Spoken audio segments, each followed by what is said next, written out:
evening, everyone, and welcome to the virtual 20th anniversary of the Corporate Communication Graduate Program. I am so glad you are all here. As a way of introduction, my name is Natalie Danier, and I am the Assistant Director of Alumni Relations, and I will be sort of like the point person for the office today. And just some housekeeping rules. We ask that everybody do keep yourself muted, and also, if you have any questions during the entire program, please write your questions in the chat and we will get to it during our Q&A session.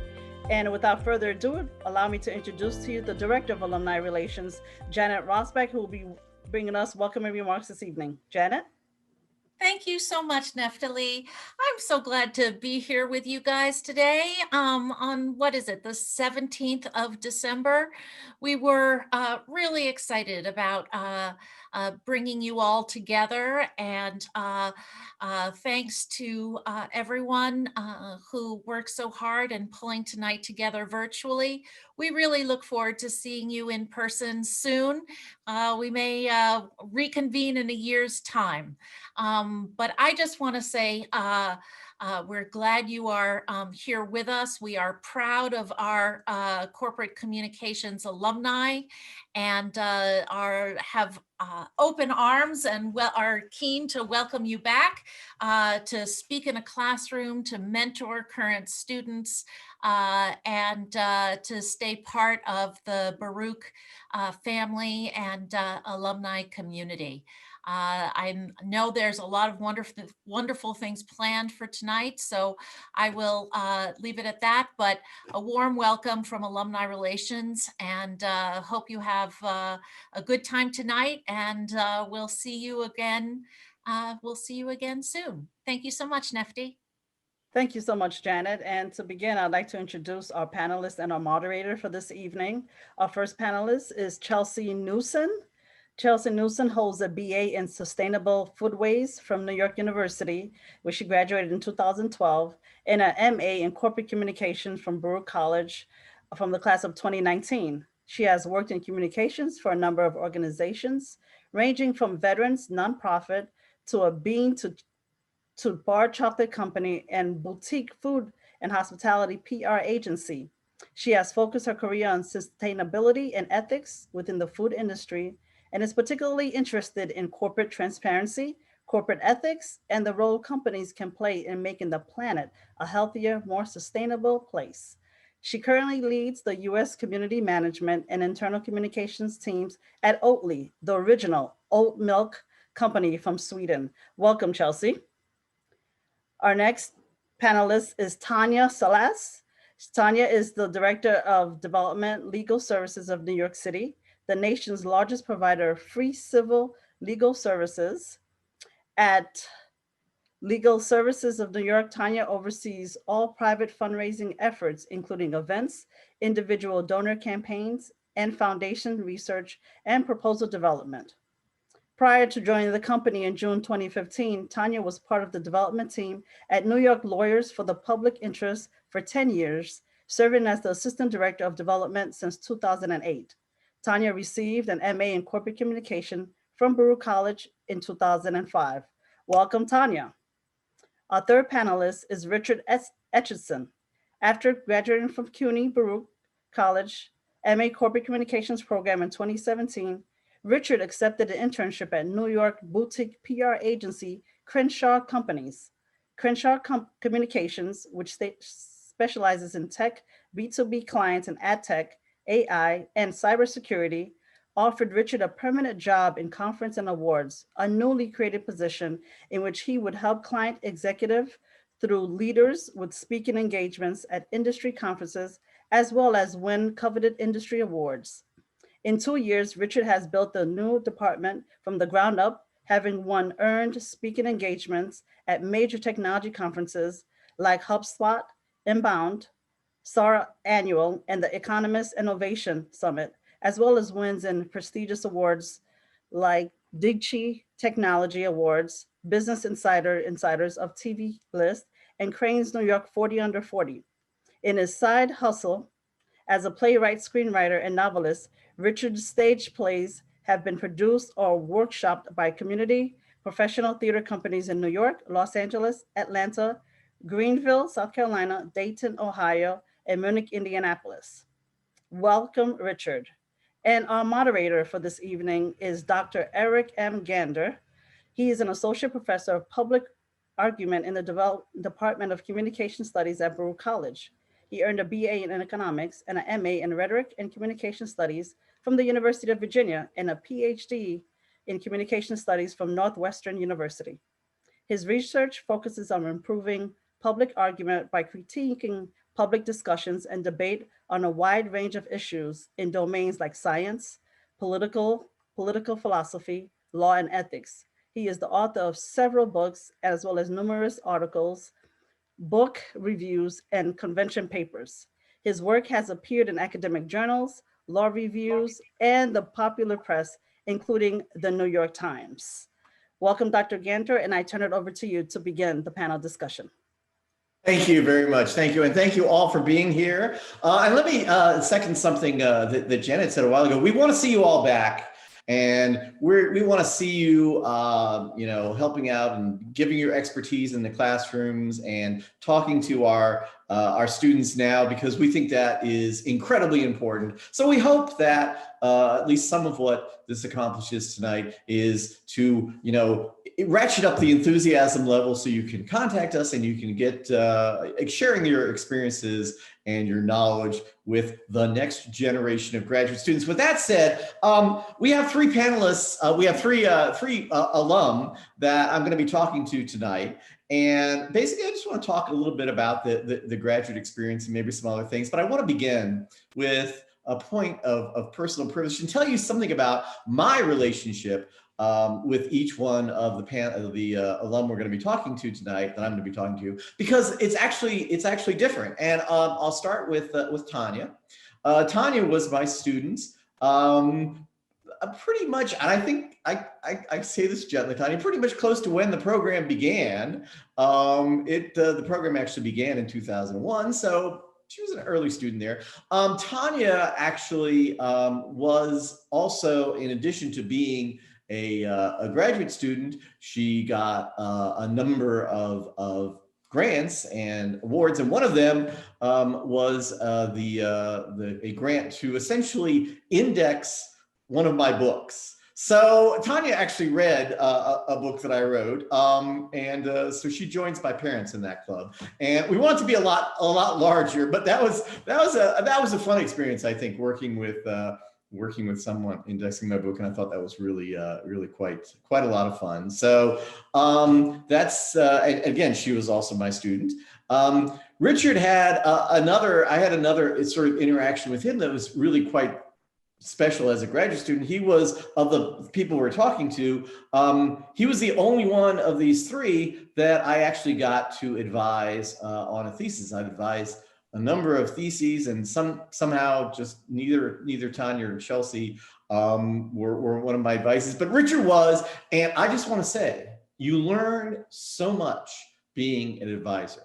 Richard did an amazing thesis on ExxonMobil and all you want to know about environmentalism and how they're projecting themselves. And there's a little bit of a lawsuit going on. Absolutely fascinating. I learned so much. And I will say, I don't know if Richard would agree with this, I thought it was an intense experience. It was an intense pedagogical experience for me. And I hope it was an intense learning experience too. So Richard was my advisee. An excellent thesis. And you want to look one up? Please look it up.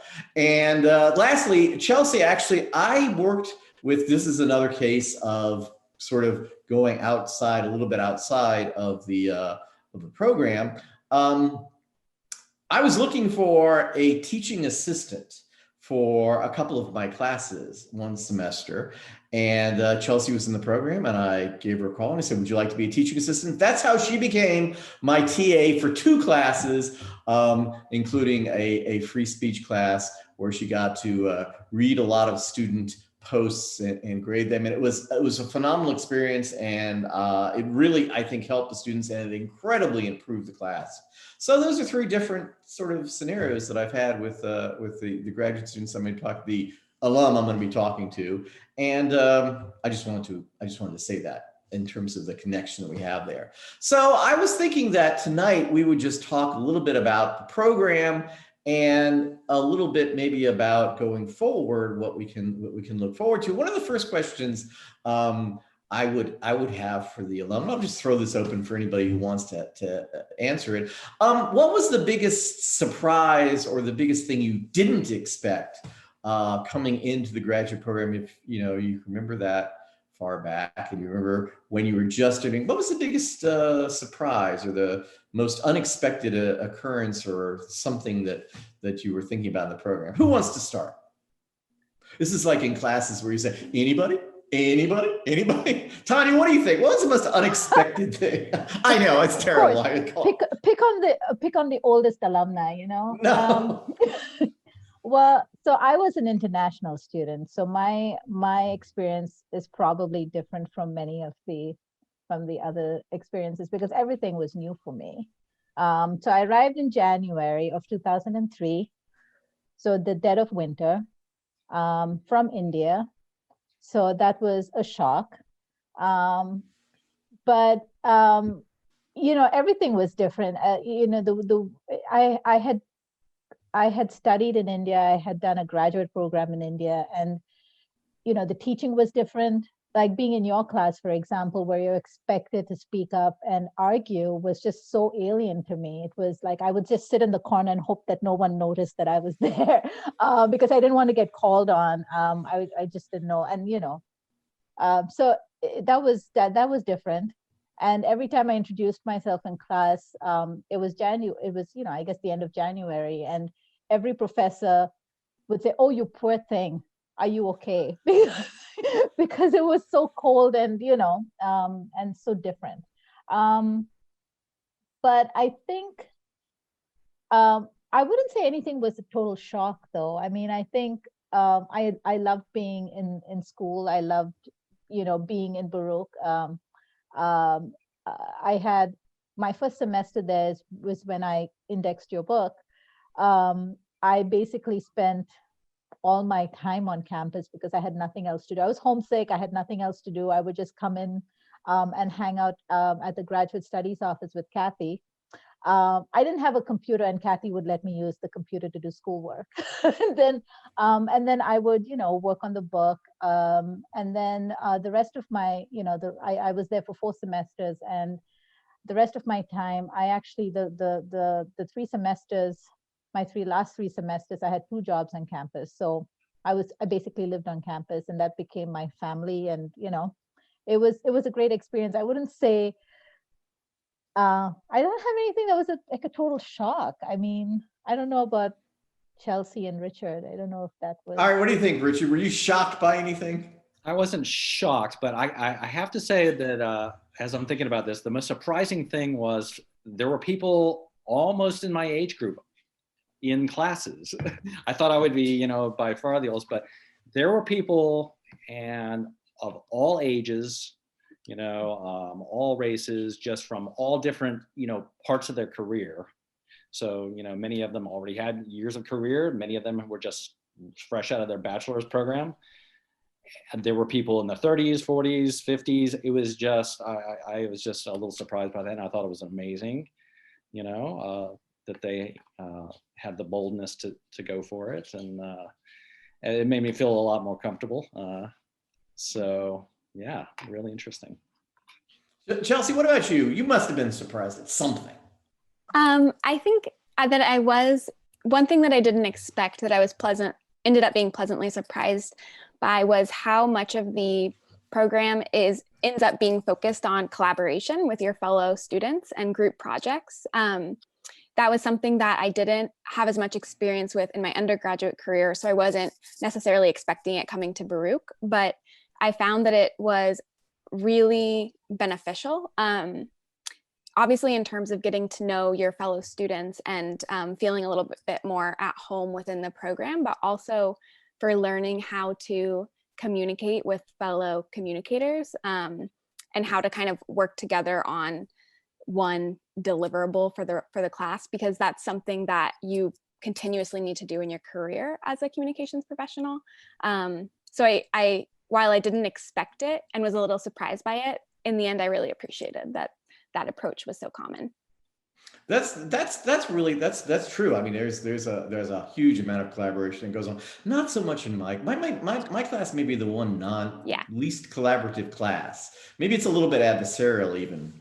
But I just want to say, as a professor, I actually, I was a graduate student once too, and I always thought, what was different about undergraduate and graduate to me was the intensity level of the programs that I was in.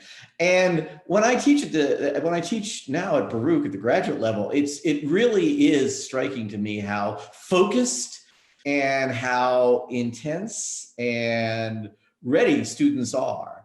And you have to be on your toes. And I make a point actually of teaching an undergraduate a freshman public speaking class every fall, which I just finished teaching, right? Of 17, 18-year-old freshmen, which is just wonderful. I mean, they're so like, they don't know what to call you. They ask you if they have homework for the night. It's just so cute. And then I make a point also teaching a graduate class. And, I do that partly because I want to almost a little bit, despite what Tony says, some of the graduate students will push back on you. They will keep you on your toes. They will say, no, I don't think, I see some people actually here in my classes who just say, no, I don't think that's right. And you got to be ready to respond. And that's what I like to do in my classes. I like it. Those of you who have, taken my classes, and I see a lot of you here. It's about just mixing it up and, responding and getting some feedback from people and talking about stuff. And that's, to me, the intensity of it is really a draw for me. So I like the fact that I can be really intense with my graduate students. That's why I teach that class. And I like the fact with my really young undergraduates, I feel I can mold them into, probably not, but that's the draw there. So, but it's a very intense experience. And so I guess, Tanya, you started to say this earlier. What's your fondest memory of the graduate program? I guess it's just the connections that you made with everybody. You said it was your second home almost. It was my second home. I actually taught an undergraduate communications program. I was an adjunct. That was my second job, teaching Business 101, I think it was called. Zicklin. Yep. And then this, students from the communication department teach these kids. But I actually enjoyed that a lot because the first semester we had the honors students who were very serious, very focused, even though they were just like 17. And they were very serious about the work, and they took it, they were very prepared. They would argue. They would, argue about their grades. And they were very focused. But it was a really great experience. I had always thought that I would become a teacher when I was, I thought that's what I would want to do. I enjoyed it, but it's sort of, I was very glad that I didn't become a teacher. It sort of, made me happy for the choices that I'd made, because I realized that I didn't have the temperament to deal with that sort of, situation, the grading and the teaching and the patience that is required to do it. So though I enjoyed the experience and I was very happy to have had that experience, I was glad that I could just walk away from it and it wasn't my career. Like I didn't have to keep doing it. I had decided that that's not what I wanted to do. So I think teaching was, one of the more fun experiences that I had on campus. And of course I made lifelong friends in my class, which is, great. There it is. I won't ask you about your least fondest experience, because I know that was getting stuck in an elevator. And I didn't want to bring that up, but it's such an amazing story that you were stuck in an elevator for 3 hours. It wasn't that bad, actually. I wouldn't say that was my least. Wow. There is something worse than being stuck in an elevator for 3 hours. Okay. I don't know. I mean, I wouldn't my memories of Baruch are all just so positive. I don't have any. I mean, this is going to sound so sort of like glass is always full, right? Like is half full. But I just had like those 2 years that I spent there, I just had the most amazing time. Honestly, like some of the worst, if I had to pick a bad experience, it would be just the anxiety that comes with not knowing, sort of uncertainty about, stuff in general, like just sort of like learning how to do things in a different country, like in a new country. That would be sort of, the anxiety was not great, but it helped to be on campus and to have friends on campus. So, that was good. That's wonderful. And I mean, I'm picking up on Richard's point too. I mean, that's part of it. We have people from, everywhere. So I think everybody shared a lot of your fellow students shared those experiences of just trying to sort of learn maybe new things in a new country, a new environment, new city, a vibrant city. And it will be again. New York's coming back. Don't you dare write New York off. Richard, what about you? What's your fondest memory? Other than, of course, working with me as your advisor, we'll put that aside. I know that was your fondest, but yeah. That's up there. That's way up there. But I'm going to have to say my fellow students. I mean, there's not really one episode, but getting to know, just sort of the cumulative getting to know of and bonding with a certain group of people, some of which are here. I'm pleased to see are here. And getting to know these amazing people from all over the world, all different cultures, who are utterly fascinating.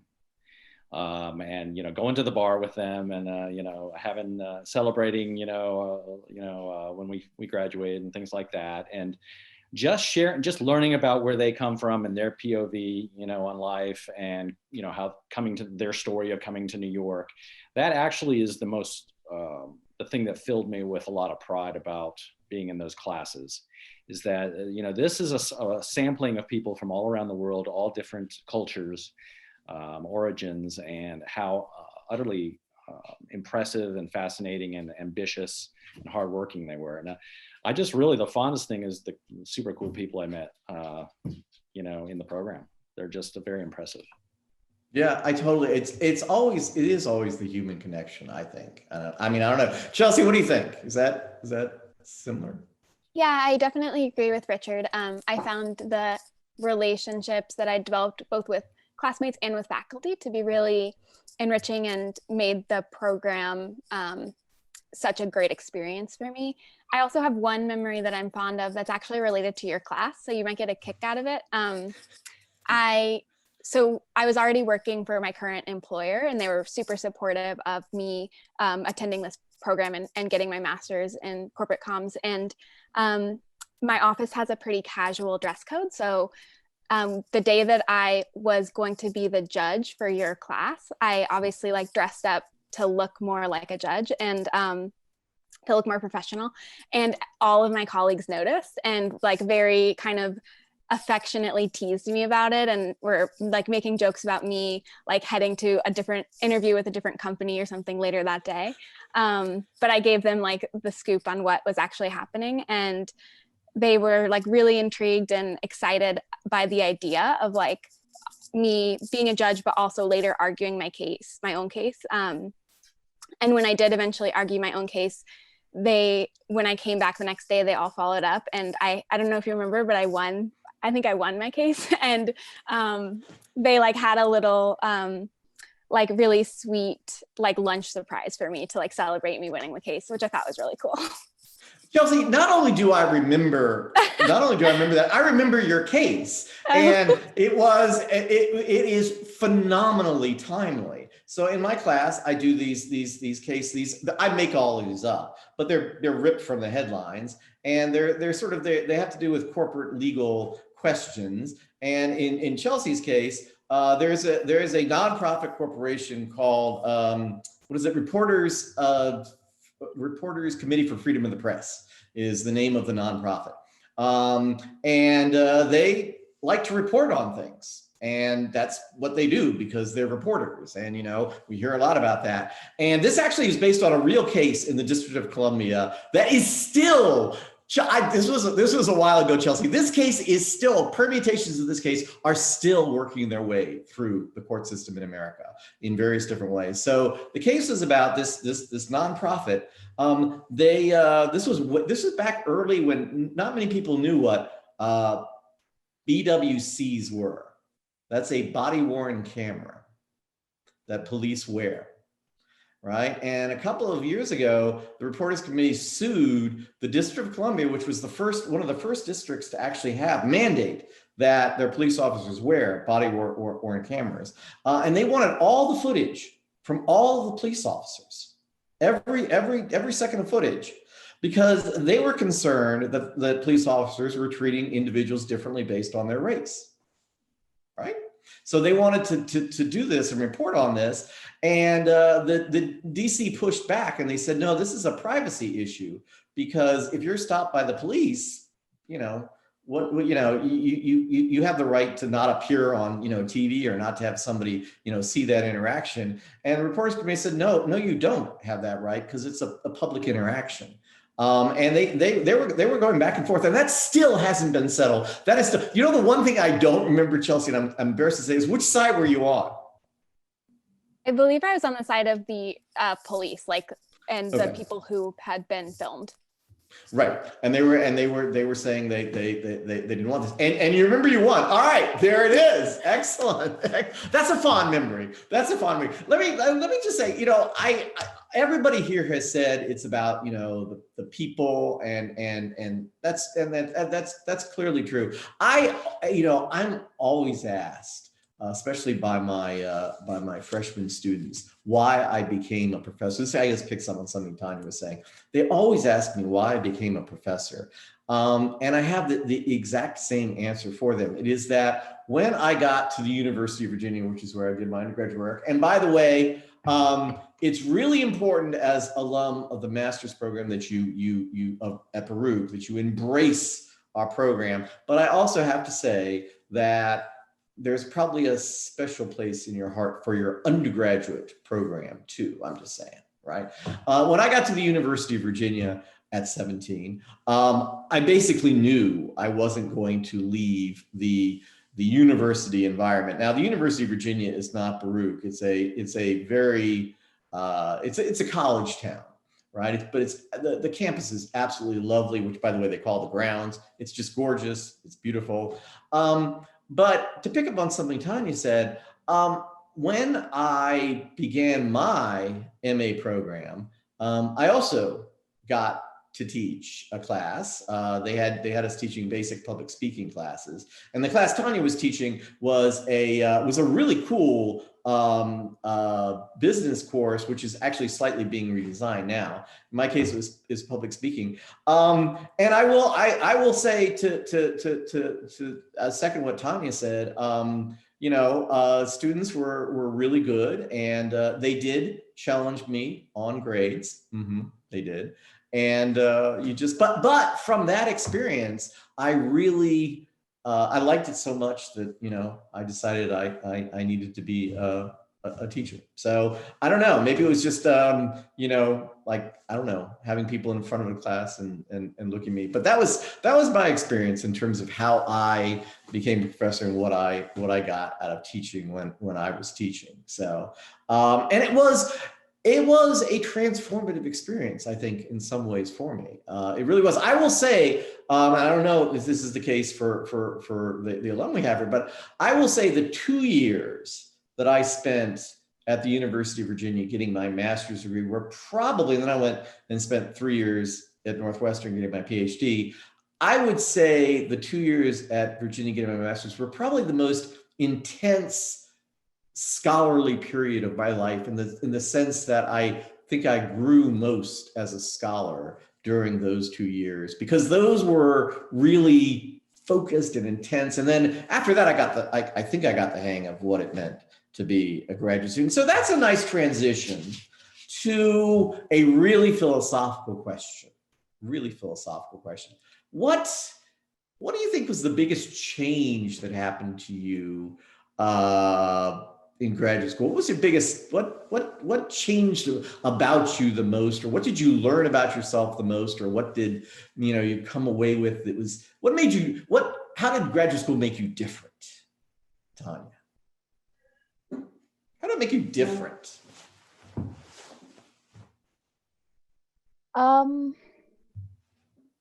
I think so. I should just give everyone some background here. So I graduated from Baruch my last class was in December of 2004. So I was working on campus and went to the dean's. Professor Gander knows this story. I went to the dean's holiday party because her office was across the hall, and I'd never been, but everyone's invited. So I just walked across the hall and I met David Birdsell at that party. Actually, Jana, I think, introduced me to David Birdsell. And it was this sort of series of like meetings with people Jana had never taught me. So, but I was introduced to Jana, and then you introduced me to David Birdsell because I said I'm interested in working in the nonprofit world. I want to do communications in the nonprofit world. And you said, David Birdsell knows everything there is to know about nonprofits. And at that meeting, that evening, David was talking to me, and then he said, a friend of mine runs a nonprofit, and I think you would be perfect for an opening at that organization. And he called his friend, who became my future boss, and he said, you should send him your resume. And I did, and I went in for an interview, 2 or 3 of them, and I went by the middle of January, I was working there. I was working at New York Lawyers for the Public Interest. So Baruch for me, and it set me on a path that I've developed now an expertise in a certain type of fundraising, a certain type of communication that basically started at Baruch. So my time at Baruch has just charted my whole career path, right? So I've only ever worked, I have a certain expertise now with civil legal services, with the legal field, with law firms and lawyers in New York City. I'm kind of an expert in that, and I'm that way because I went to Baruch. So it's basically my whole career has sort of started at Baruch. I became very good at doing certain things at Baruch. I was and it's interesting how much what I learned at Professor Gander's class helps in the legal field, right? You think through, I'm not a lawyer, but many of the issues that we deal with in terms of, social justice and racial justice and economic justice, it's all sort of wrapped up in some of the arguments we had in class. So it's been, so does that answer the question? It's been, I don't know about transformative experience, but I think it was totally, I think my career started at Baruch. Set me on this path, and I have no regret. I've had the best experience. I love what I do. I just love what I do. And if someone had asked me 15 years ago if I would enjoy fundraising, I would have probably said no. But look where, you never know where life takes you, right? So I discovered that I had a talent for it. So here Excellent. I am, That to like what you do is at the top. It may not be the most important thing in life, but it's very close. So that's wonderful. You spend a lot of time at work. And if you love what you do, it makes it a lot more fun and enjoyable, No, that's true. That sounds transformative. Richard, what about you? Well, I don't mean, maybe transformative is too strong of a word, but most thing that you learned about yourself that that you reflect on now and think, wow, that kind of is a change. I don't know. Yeah, maybe not transformative.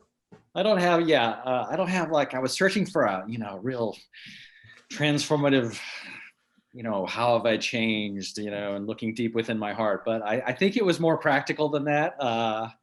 It was basically a very sort of preparing me for the business world because despite the fact that I was in my 40s going into the program, I was really an artist, and I was not really prepared to jump into the professional world. So some of the things that I learned, I became a better academic also. There's a couple of things here. So I became a better academic person. When I was an undergraduate, as some people are at the age of 20, maybe you don't take it so seriously, school so much. And, going to Florida State University, maybe it was less academic oriented. So I learned to become embrace it and really, thirst for knowledge and jump into the work. I must say on the other way it prepared me to be professional is, a lot of the public speaking, the collaboration, as was mentioned earlier by Chelsea.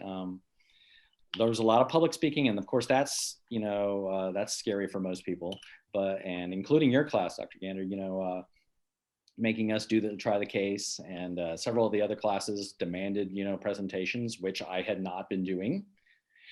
So on a very practical level, I was being prepared to go into corporate communications, PR, and where I was ill prepared before the program. So it actually just, on a non-philosophical, highfalutin level, got me where I needed to be. All right. Obviously, obviously the word transformative wasn't the one I should have. Maybe I don't know. I guess maybe I was. I don't know if I was transformed by my grad, but I did have a pretty profoundly significant. I mean, I think I really learned and grew as a person, even more so than an undergraduate. But I don't know, Chelsea, you take a crack at it, and if you weren't transformed, then that's okay too.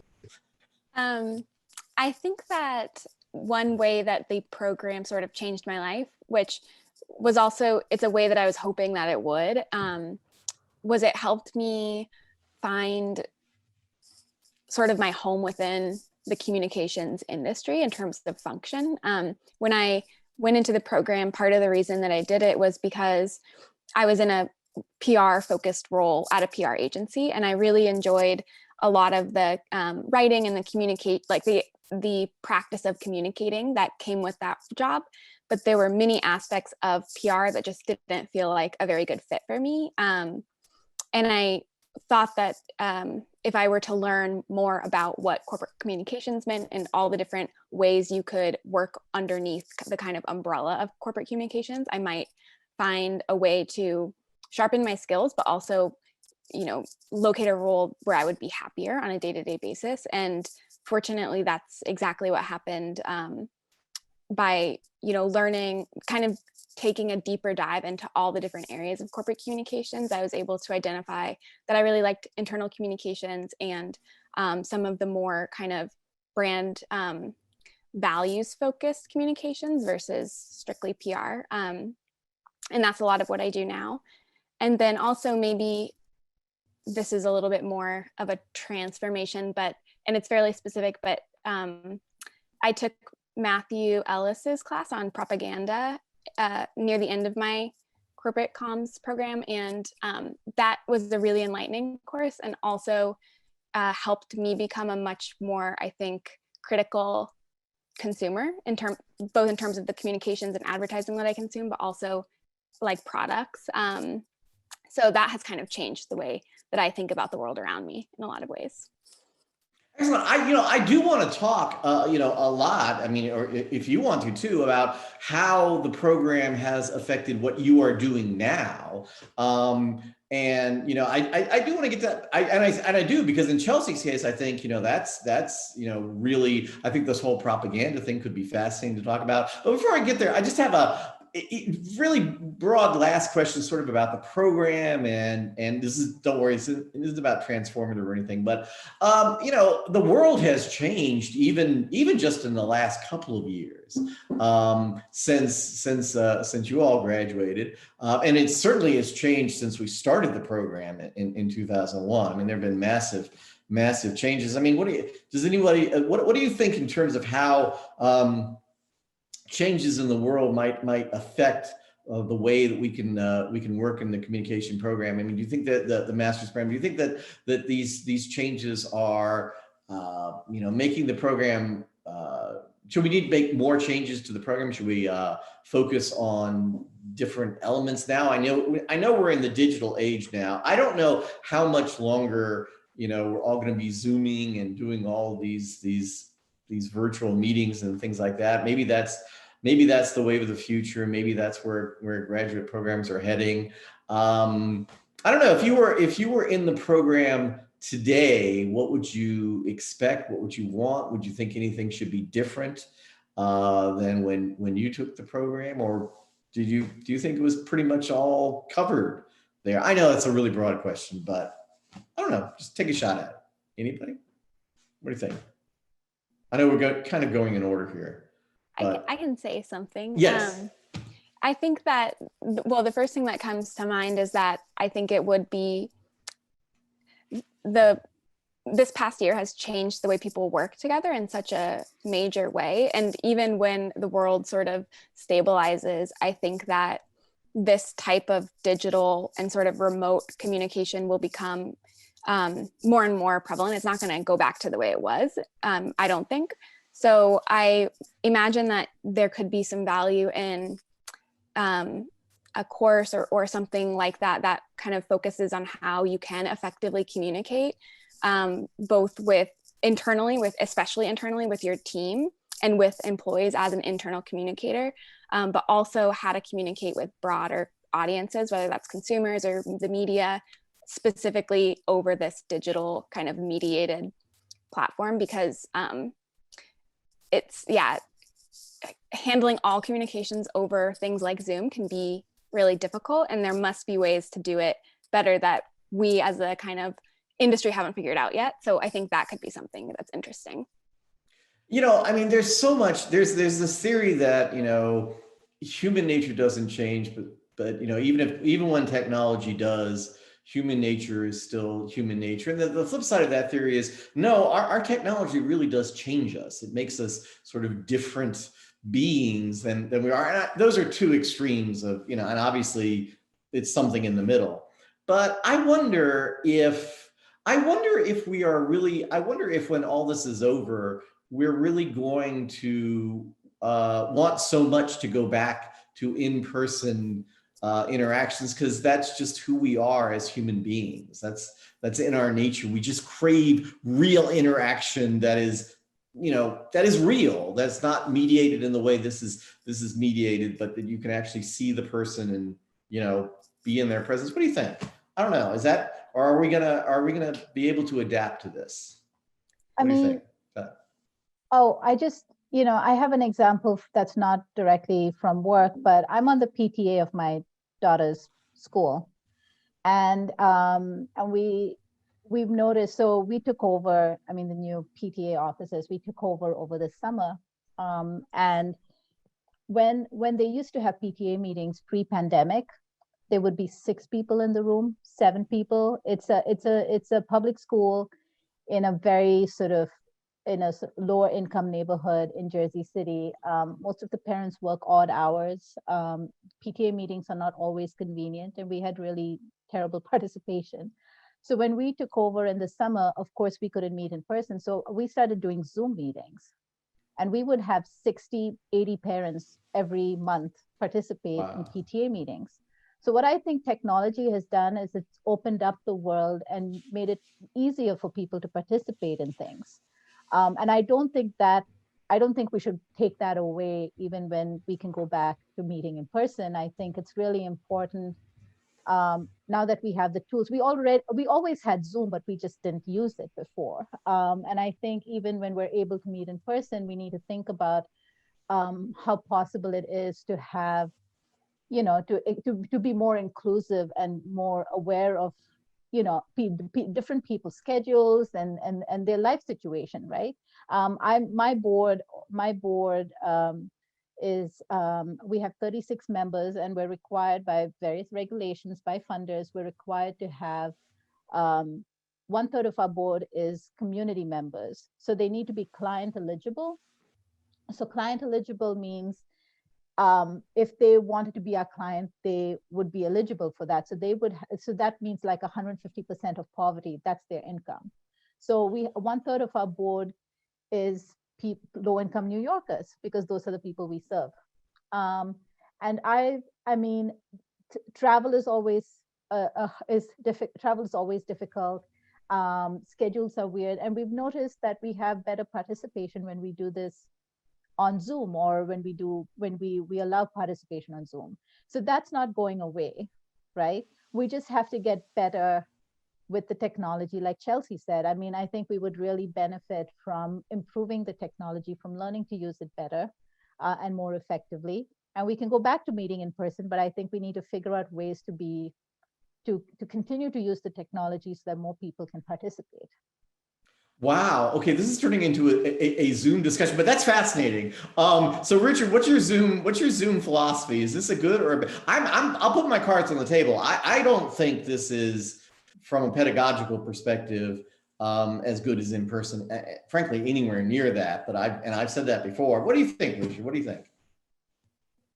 Well, I'm going to come at it from my work, and I represent one of my clients who works in event technology. And I, of course, part of my job is getting people speaking gigs at live events.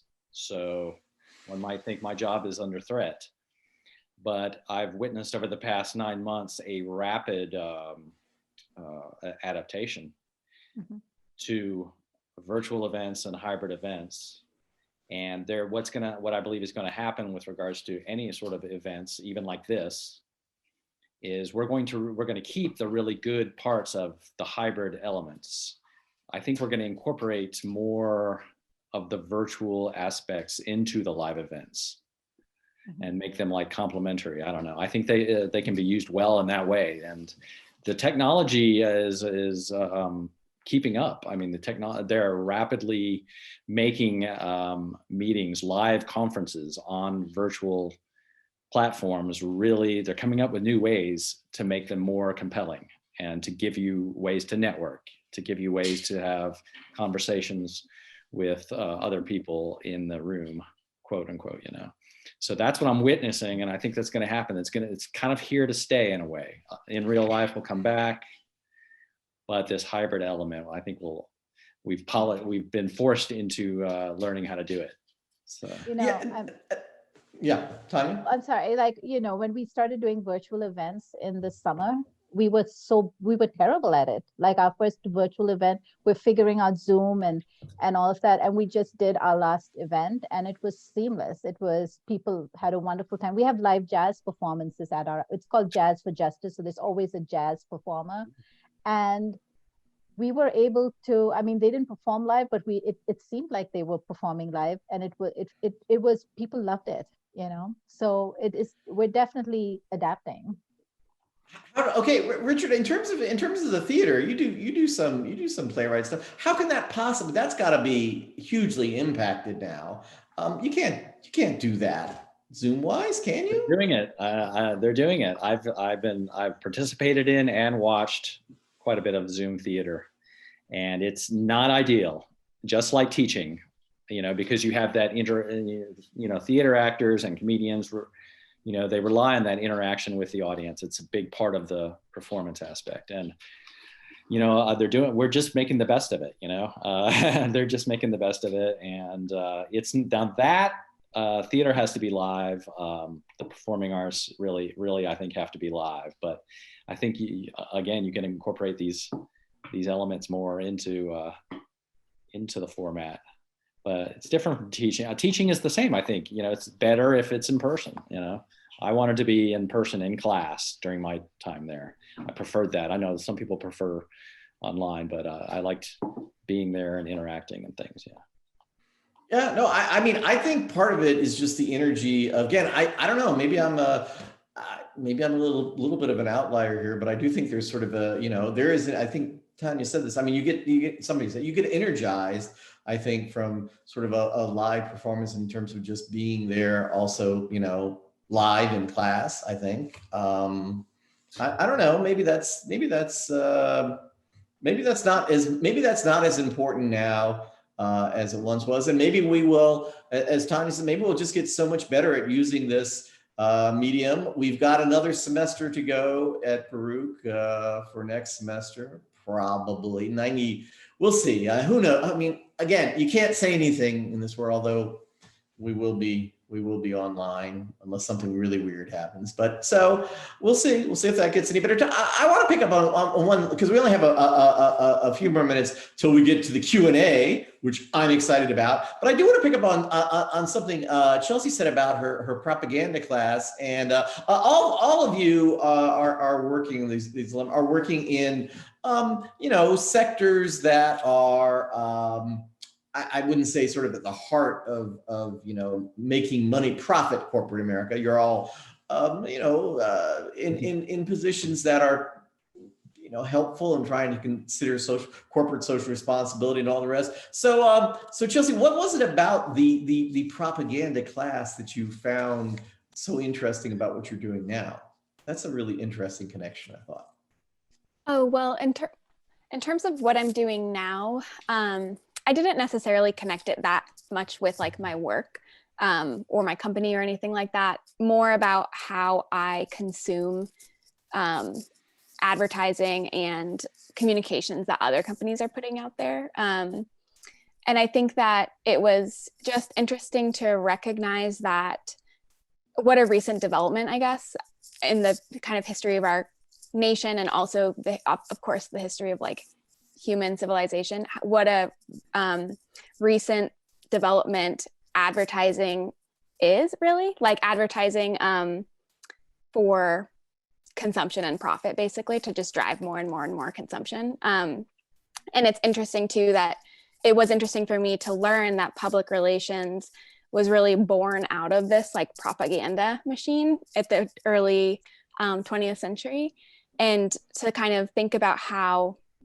PR has shifted since that moment, when it was really in service of, at the time, driving profits and driving consumption. And now there are so many ways to go about public relations and so many different aims of it. It's not just about, as you just mentioned, all three of us work for companies that are interested in other things besides just making a ton of money. So yeah, I was really interested in it from a historical perspective of understanding kind of the origins of this industry that we work in, and also interested in it from the perspective of a consumer who's constantly being, barraged with messages about what I should buy or how I should think about what I eat and how I look and that sort of thing. Fascinating. Well, there's a match, because Richard's thesis is all about ExxonMobil manipulating us. Although, we went back and forth on that. Okay, here's a question that we're going to just throw it out because we've got a few minutes, and just for the fun of it. What, Chelsea mentions these corporations that are, just in it for, profit.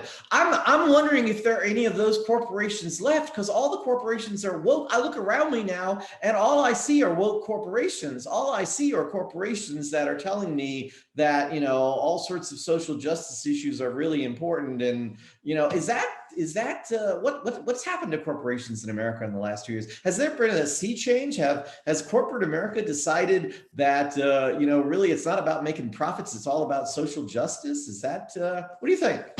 That's what I see. I could be wrong, but what do you think? Reaction? Am I out complete? I have lots of thoughts about this, but I work at a social justice organization. There is no profit motive here. And I truly believe that the reason that companies are woke now or presenting themselves as woke is because there's a profit motive in presenting yourself that way. I'm a cynic when it comes to this stuff. I think there, DEI initiatives at corporations, they're all sort of not, I think some of them probably are doing a better job than others, but like Amazon, for example, doesn't give away any money to charity. Like, if you go into all of these, if you look at it, and if you look at what these companies are doing, I don't think any of them are doing it with, I think in a way that's good or that's making a true difference, right? I think there is a profit motive in appearing to be responsive or sensitive. Whether it's genuine I'm a cynic. I don't know if it's genuine.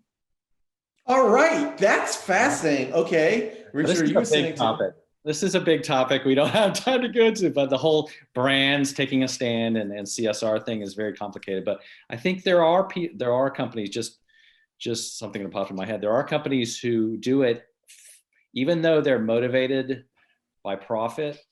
I think can be authentic and at the same time motivated by profit, which is a very complicated thing. But I think there are some that do, but on the whole issue, I think, brands taking a stand arose out of, the generation, the millennial generation wants, asking for that. They, and the internet and so much information, they saw that, companies needed to take a stand. They want companies to take a stand. And I think that there are a percentage of companies that do it authentically, and they do it right from their DNA. And I think, of course, there are a bunch that do it for profit and because everybody else is doing it, but it still produces results, I think, at times. And then, of course, there are the ones that are, just kind of doing it because everybody's doing it, and it's all lip service and just it's all surface stuff.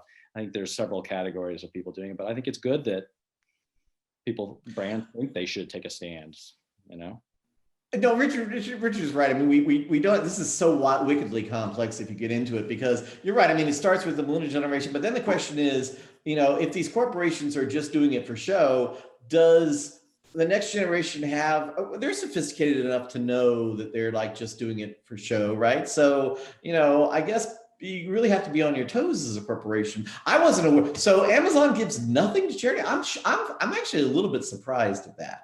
I really am. There's a whole thing about Amazon. Jeff Bezos' wife is giving away $1 billion a month, right? So the amount of money these corporations, I mean, Amazon, of course, is just, so Amazon is shamed into giving to charities in the Seattle area because the newspapers published an article several years ago that they actually gave nothing to charities in that region. And so then they were kind of shamed into doing it. The whole Amazon Smile piece, it doesn't make it easy for you to actually choose a charity to donate to. It's a separate link. If you click on it from a browser, it doesn't go to charity. They don't make it easy. And Amazon is savvy enough. I mean, Amazon should not be the example because, it's such a huge company, but we work with several corporations. We partner with corporations who do pro bono with us. We work with several of these attorneys, and we see that within the legal departments of these organizations, there is a genuine effort. Like at JP Morgan Chase or at Bloomberg and all of these companies, there is a genuine effort within legal departments to actually implement DEI initiatives and to do more pro bono. Several of these corporations are now, donating hours of their time to take on pro bono cases, which is amazing and wonderful, and that's great. But the rest of the sort of the revenue generating part of the companies are not doing as great a job with it. Like Richard said, it's more nuanced. Some companies do better than others, but it doesn't seem. I think overall, the fact that they're making the effort, I'm sure something good will come out of it eventually. It's a good thing that they're making the effort, right? That at least people are having the conversation when before they didn't. So that's positive that has come out of it. But how genuine it is, how authentic it is, if it will actually bring out real change is sort of not clear. All right, Chelsea, I do not want to put you on the spot. I don't. I just want to see if you're a cynic or not, but I don't want to put you on the spot. But before because you work in a corporation that is very much trying to be socially and environmentally conscious. I just want to say before I get Chelsea to weigh in on this, as I said, I'm going somewhere with this. I always say that in my classes, by the way. These little tics that I have, you're all familiar with them. I am going somewhere with this. I'm out here in San Diego, and I didn't know until a couple of days ago when I happened to bump into somebody who works as a first responder, that Starbucks Corporation in San Diego, I don't know if this is nationwide, maybe it is, but in San Diego, Starbucks Corporation is giving a free grande, coffee or tea or whatever beverage you want to first respond, one free cup of coffee a day to all first responders. If you're a first responder, you just walk in and you get your free Starbucks coffee, which I don't know. I mean, that appears to me. All right. Okay. Chelsea, are you a cynic too? Am I the only one? No, Richard is kind of idealistic. What do you think? Well, I think there's a difference between like giving free coffee to first responders, which is, I think that's great. And why not do that? But there's a difference between, that sort of thing and really trying to make sure your corporation is making a systemic positive impact on our society from internally from a DEI perspective and externally in terms of how you're impacting the environment and consumers and that sort of thing. I think that I really agree with what Richard said earlier. I'm not sure that I have all that much to add, except that it also seems to me that in addition to this kind of surge in companies caring about the world, I agree that has been driven by kind of millennial consumers and younger generations of consumers demanding more from brands. And I also think it's being driven internally by these millennials and other passionate consumers entering the workforce and demanding that their employers be good employers that are doing good things for the world. So I think it's a double kind of internal, external pressure. And ultimately, I agree. I think some companies are doing it well and doing it authentically and others aren't. And it remains to be seen what the long-term impacts of that will be. Well, okay, so here's the $64,000 question. Do you think your generation, or for that matter, like older generations, I don't know about but do you think younger generations can detect sort of these fraudulent companies that are just putting on a show? I don't know. I mean, I presume Starbucks is trying to be sincere when they're doing this. I will say this, I was unaware of it. So I think that actually is positive for Starbucks in the sense that I didn't see like a big advertising campaign about this, but maybe I just missed it. But do you think, Chelsea, do you think that the younger generation is able to like ferret out who are the real, the true altruists and who are the sort of fake altruist corporations? Are we that sophisticated? Are you that sophisticated? Your generation? I think that the sophistication is increasing, and it's not just, I should qualify what I said. I don't think it's just millennials who feel this way anymore. I think that consumers in general are looking more than they've ever looked before into what companies are doing and sort of what's behind the curtain as much as they can. I think that it's unfortunately still often somewhat easy for consumers to be misled by corporations trying to capitalize on a lot of this demand for, woke or environmentally friendly companies. But by the same hand, like the other side of that is that consumers are trying harder than ever to educate themselves about what they're consuming. So I think that they are getting better and better at being able to tell who's being authentic and who isn't. I agree with you totally that, the American public and maybe just the world public is trying to hold these corporations to, higher standards than just making money. It reminds me, and this is the last thing I'll say because we're going to take questions in a few seconds, but I have to say this. I was an economics major undergraduate at the University of Virginia, which had a very conservative economics program at the time. A lot of Milton Friedman. And in response to Tanya, what Milton would say is, Amazon shouldn't be giving to charity. What Amazon should be doing is, running their company as well as they can so they can give me the cheapest products that are good, that I want to buy, the cheapest products I can get. And that'll put more money, then I'll have more money left in my pocket. And then I can decide with that leftover money to give it to charity. So it's not the corporation's job to give it to charity. It's the corporation's job to make a very good, very inexpensive product. And then I, as the consumer, will have more money. And ultimately, I should be the one that's trying to give this to charity. I don't know. That's what I was taught way back in the 80s. Can't believe channeling Milton Friedman. But that makes sense. There is some degree of sense to that, right? But Amazon uses public utilities. Amazon uses public roads. So there is a sort of duty, I think, for corporations. No corporation can say all of these profits are entirely through our own efforts. It's not. They use. Tanya, that's the Barack Obama "you didn't build this" argument. And Yes. I agree, there is a point to it, isn't there? Isn't there a point to that? Because I mean, if you say, if corporations all said, and listen, I mean, when they do give out money, it's not like they're giving away tons of money. They're still making billions and billions of dollars. So I mean, there is an argument to be made for the public good. You do something good for public good, right? If you did nothing, it would. The public good is making a good product inexpensively. That's the public good. And as for using roads and bridges, well, that's the point of the idea of a corporation, is that we build these roads and everybody's compensated who built the road. I mean, putting aside, compensated by people like you and me who pay taxes, right? Right. Right. So there is an element of giving back to the people who helped you run your business. Well, but the reason the corporations don't pay taxes is because they collect them.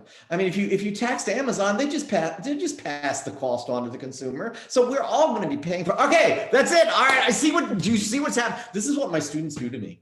This is what happened. This is that all three of you. Isn't this what happens in class all the time? Exactly what happens. And I'm sure we could be here this entire evening. We could. But let's take some questions. I just actually, there were no questions in the chat, but I did get a couple questions that were emailed to me. And the first question I'd like to ask all three of the panelists is, how is your company planning for 2021, especially given so much uncertainty about whether we'll be able to gather and to what extent throughout the year?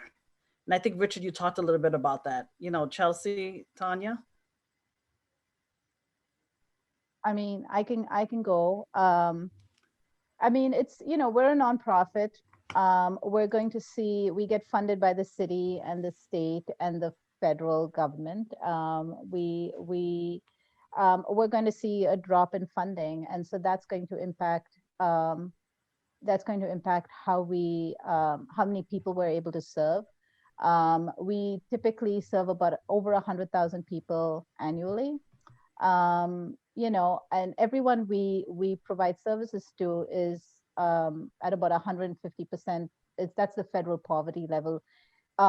Lives below, is making, to just give you a sense of how poor these people are, they make, it's about $40,000 for a family of four. Those are the people that we serve, provide, legal services to. So a drop in funding because of the pandemic, I mean, it could have a real impact on the number of people we're able to serve next year. So some of the planning is centered around replacing that funding and finding ways to do that. And also ways to continue to fundraise in that environment, because it's going to be challenging because when this first started, so most of our funding, most of our private money comes from law firms and corporations in New York City, and there was a real concern that these law firms wouldn't give at the levels that they've been giving in the past, and what I've seen and what we've observed is giving has dropped a little bit, but not significantly, because it turns out that their revenue didn't shrink as much as they thought it would.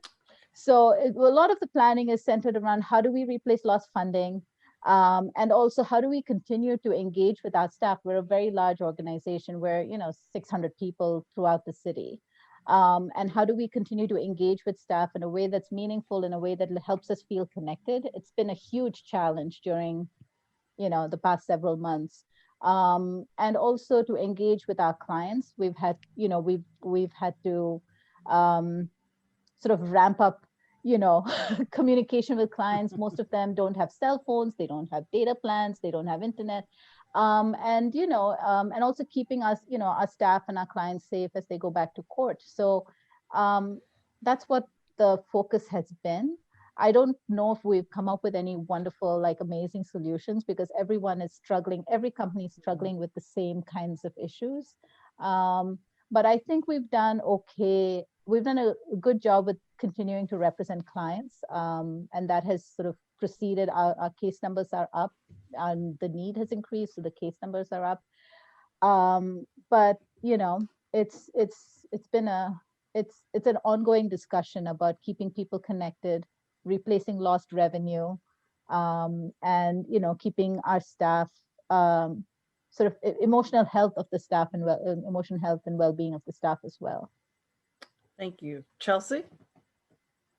Yeah, I think my answer is probably going to be a little bit more vague, but I think that in general, for us looking to 2021, we've done a lot of work in 2020 adapting to this new kind of reality, particularly remote work for a global company with employees spread all over the world and a lot of different types of environments. And I think that looking forward to 2021, our planning is focused on basically making sure that we're continuing to prioritize the physical, mental, emotional well-being of all of our staff all over the world. That's the most important thing. And then also making sure we're continuing to, focus on the quality and safety of our products and get as much of that out there as we can, because consumers want it during this time. Thank you. Richard, do you want to add? Oh, just briefly. To clarify, I work for a total of for-profit clients. Most of my clients are very for-profit, and some of you may see them as evil empire, advertising technology, marketing technology. So, our business has been impacted this year. Our little PR boutique firm and their businesses, because of their businesses, some of them have been impacted, but not a whole lot, because it's all, our clients work in data. They're, a lot of big data people and technology. So, I mean, it's all online, and this just happens to be the sector I'm working in, and it's going to be probably a really good 2020 for us and our clients. It's just the sector that we're in, It's an interesting contrast. Mm-hmm. Yeah. Thank you. And another question is, outside of the pandemic, how has corporate communications changed over the past decade? And what changes do you see on the horizon? I thought we dipped a toe in that with the corporate social responsibility, which I don't think is really totally pandemic driven. I don't think it's really that pandemic driven at all. I mean, I think one of the big ways corporate communication has changed, I think, is the corporations have changed. They've gotten more socially responsible. I think that's. Anybody else? What do you think? Is that a good answer to the question? Anybody want to add anything? How else have corporations changed in the last 10 years, or communications? I think I stumped everybody right about now. Well, I mean, I think, I think they've gotten more aggressively. I don't know, I'm trying to think of maybe Nike started this all. I don't know who was first, but I really detect a decisive shift toward, social justice from our corporations. And I don't know, maybe it was, Nike was sort of pioneering on this, and then I guess, but there were corporations, I guess, before Nike that tried this. What do you think? Does that make sense? I mean, what else?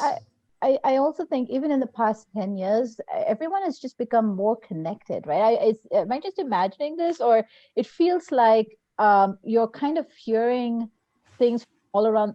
Everything just seems more connected now. It's easier access to everything. Phones have gotten better at like with the smartphones and with everything like that. It's just you feel like you're being tracked all the time. You like look at something online, and it never used to happen before. Like you look at something online, and then and it's everywhere. That and everything that you browse. So I think that's changed. I think as a consumer, you've sort of given up your sort of right to privacy in many ways. There's definitely bigger privacy issues now than they were 10 years ago. Because the technology has changed, and the way we behave as consumers this year. We're shopping online a lot more, so we leave a trail that we never used to do before. So I think that's changed.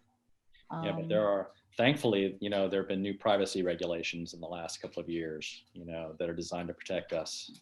And so all of these companies have been forced to scramble and adapt for our benefit. And it is literally, and it is for our, it is benefiting us. You know, it's protecting our privacy, which is great. Yeah.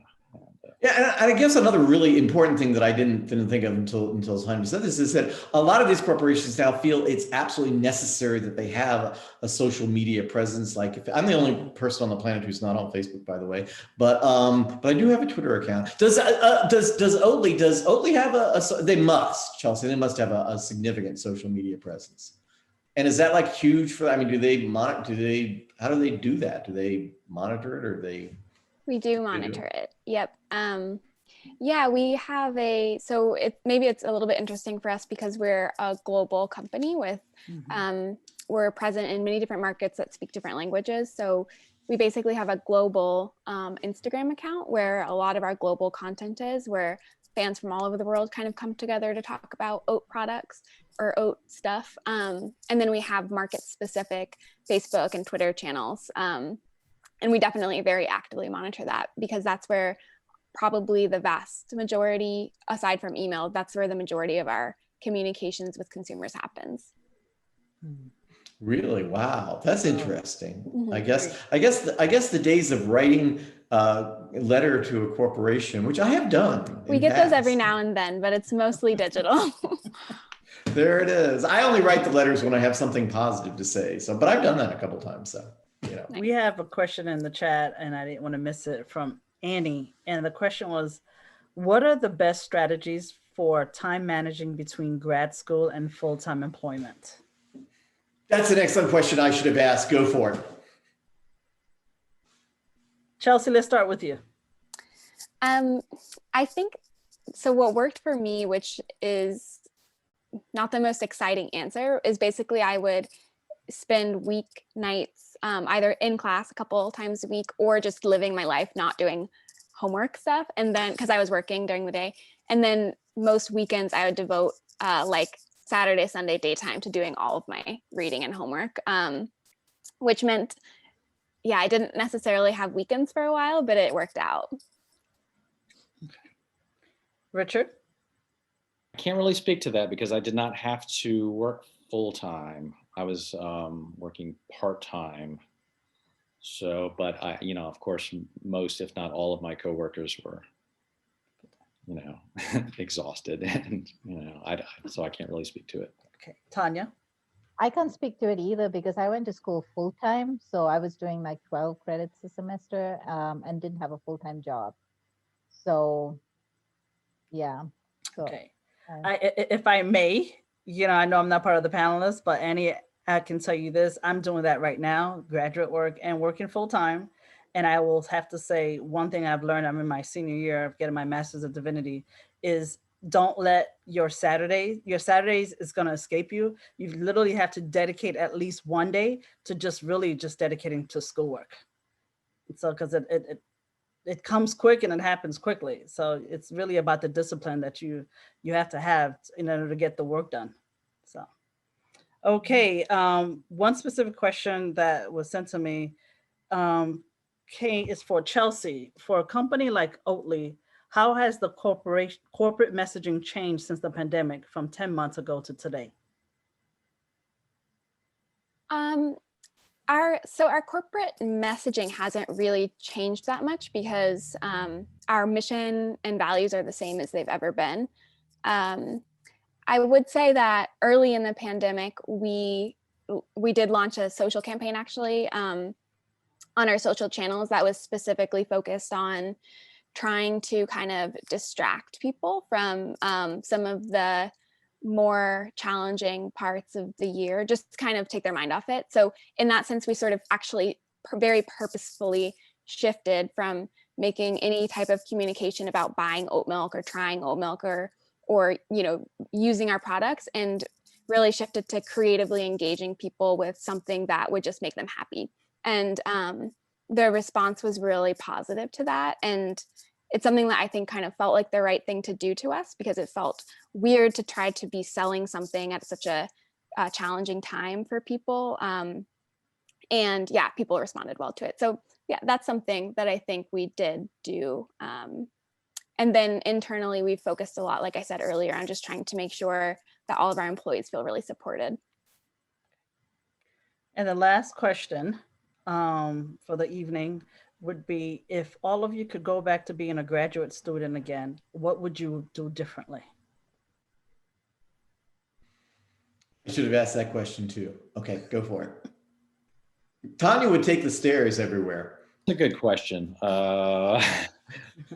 That's a good question. I think, what would I do differently? There's nothing like huge, but I can say that I wish I had taken the media relations class, because, you know, just to learn the basics of writing a press release and things like that. And, but I don't think there's anything more complicated than that. Yeah. I mean, I wish I could have taken, there were more interesting classes I didn't get a chance to take, but, you know, yeah, that's it. Tanya? I don't know what I would have done differently. I mean, I think there were definitely, I mean, but it has nothing to do with school though. So I don't know if it's a weird, I think I was very cautious because I was in a new country, new environment. I don't think I did as much as I could have the 2 years that I was in Baruch. I think I didn't go to, I think there were several times that we would hang out together outside after class, and I didn't do it as much as I should have. It's just, but in terms of the academics, I don't think I would have done anything differently, or in terms of the amount of time I spent on campus. I actually kind of enjoyed that. So yeah, but I think I would have been a little bit more